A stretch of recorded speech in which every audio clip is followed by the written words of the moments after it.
এক গ্রামে বাস করতেন একজন ধনী এবং পরোপকারী ভদ্রলোক।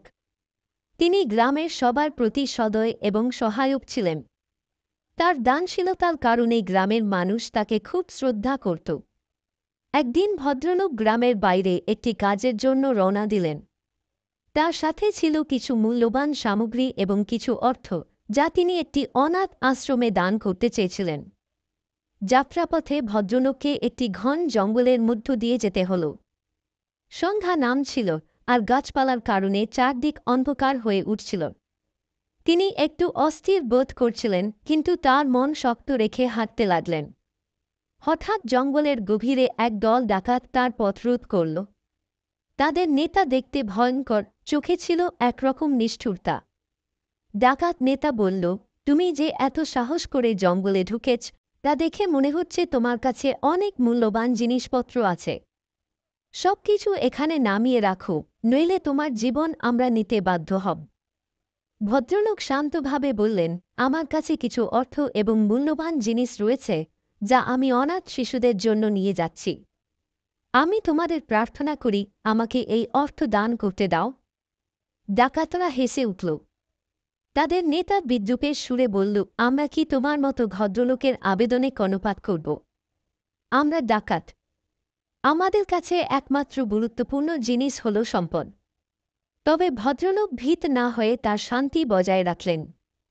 তিনি ভাবলেন, সহিংসতার প্রতিশোধ সহিংসতা দিয়ে হয় না। তাই তিনি বুদ্ধি দিয়ে তাদের বোঝানোর চেষ্টা করলেন। তিনি ডাকাত নেতার দিকে তাকিয়ে বললেন, আমি জানি তোমরা এ কাজ প্রয়োজনে করছ। হয়তো তোমাদের পরিবার আছে, যাদের জন্য তোমরা জীবন বাজি রাখছ। কিন্তু এই কাজের ফল কি? তোমাদের এই পথ কি দীর্ঘমেয়াদের সুখ এনে দেবে?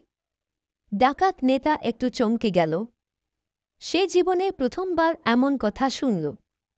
ভদ্রলোক আরও বললেন, জীবন একবারই পাওয়া যায়।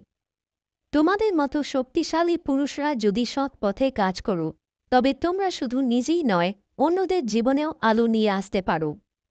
ডাকাতরা একজন আরেকজনের মুখের দিকে তাকাল। তাদের নেতা কিছুটা নরম স্বরে বলল, তোমার কথা শোনার মতো সাহসী কেউ আমাদের জীবনে আসেনি। কিন্তু তুমি এত মূল্যবান জিনিস নিয়ে হাঁটছ, আমরা এটা ছেড়ে দিলে কিভাবে বাঁচব? ভদ্রলোক মৃদু হেসে বললেন, আমি তোমাদের কিছু দিই, যাতে তোমরা তোমাদের জীবন নতুন করে শুরু করতে পারো। তবে একটা শর্ত আছে, তোমরা আজ থেকে এই পথ ছেড়ে দিয়ে সৎ পথে চলবে। ডাকাত নেতা কিছুক্ষণ চিন্তা করল এবং বলল, আমরা যদি প্রতিশ্রুতি দিই, তাহলে তুমি আমাদের সাহায্য করবে। অবশ্যই, ভদ্রলোক বললেন। এরপর তিনি তার কাছে থাকা অর্থের একটি বড় অংশ ডাকাতদের হাতে তুলে দিলেন এবং বললেন, এটি তোমাদের জীবনে একটি নতুন অধ্যায়ের শুরু। তবে মনে রেখো, প্রতিশ্রুতি ভাঙা পাপ। ডাকাতরা তার কথা শুনে প্রভাবিত হল। তারা তাদের অস্ত্র নামিয়ে রাখল এবং প্রতিজ্ঞা করল যে তারা আর কখনো ডাকাতি করবে না। ভদ্রলোক তাদের পথ দেখিয়ে দিলেন এবং বললেন, সৎ পথে চলার জন্য তোমাদের প্রয়োজনীয় জিনিস আমি জোগাড় করে দেব।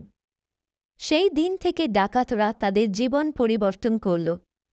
তারা কঠোর পরিশ্রম করে জীবনযাপন শুরু করল।